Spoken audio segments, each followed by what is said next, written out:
This woman is safely on the ground in California. But inside this chamber, her body is being taken toward the edge of space. She is Captain Diana, a student pilot for the U-2 Dragon Lady. Instructors are deliberately creating conditions that can make a pilot lose the ability to think clearly. The strange part is that low oxygen can feel warm, calm, even pleasant. A pilot may believe everything is fine while judgment is failing. That is why the Air Force does not just describe hypoxia. It lets pilots experience a controlled version while instructors watch every move.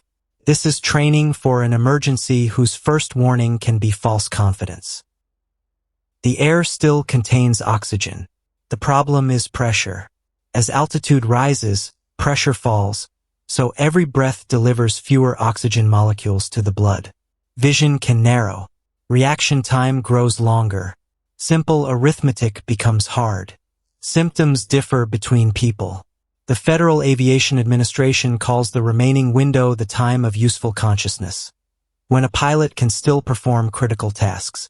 It is not the time before passing out. Effective thinking can fail first.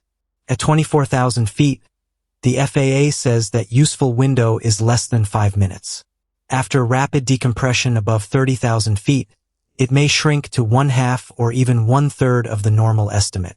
The clock is invisible, and the pilot may already be misreading the situation. This footage was recorded at Beale Air Force Base in January 2026. The chamber supports pilots preparing for the U-2, which routinely flies above 70,000 feet. Technicians inspect the suit, breathing connections, and emergency equipment. Then the chamber reduces pressure to simulate climbing. Inside, the pilot practices procedures and works through puzzles that reveal changes in attention, coordination, color perception, and judgment. The lesson is not to prove toughness. It is to recognize a personal pattern. If tingling, a warm face, tunnel vision, confusion, or an oddly carefree mood appears in flight, the pilot should not debate it. Oxygen and descent come before troubleshooting. The U-2 pilot may operate above 70,000 feet, where an ordinary cabin and simple mask cannot protect against every failure. The full-pressure suit works like a personal emergency cabin. Technicians inspect its seals, oxygen system, communications, gloves, and helmet. It helps protect against hypoxia and decompression sickness, when dissolved nitrogen can form bubbles as pressure falls. U-2 pilots also breathe pure oxygen before launch to reduce nitrogen in the body. Every hose and seal matters because a small leak at extreme altitude can become a race against physiology. But hardware is only half the defense. A warning is useless if the brain decides it is not urgent. The chamber trains the other half. Recognize the feeling, trust the procedure, and act before confidence becomes incapacity. There is a passenger lesson here too. Serious decompressions are rare, but if cabin pressure is lost, pilots put on oxygen and descend while passenger masks deploy. The useful action is simple. Follow the crew's instructions, place the mask over your nose and mouth, secure it, and put on your own mask before helping someone else. That rule can sound selfish until you understand this chamber.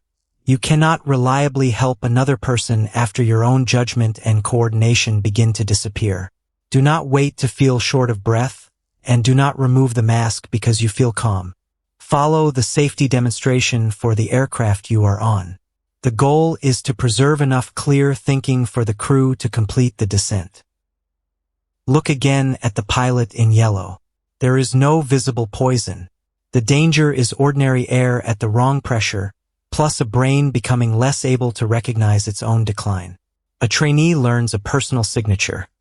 Tingling, warmth, visual change, confusion, or a sense that everything is going wonderfully. The exact sensation matters less than the response. Use oxygen. Descend. Then diagnose. The valuable result is not a puzzle score. It is a memory strong enough to interrupt false confidence in the cockpit. When a hazard can damage judgment itself, procedure must begin before certainty. This real U-2 training makes the invisible failure visible. Subscribe for more authentic footage that reveals the hidden safety system behind an extreme test.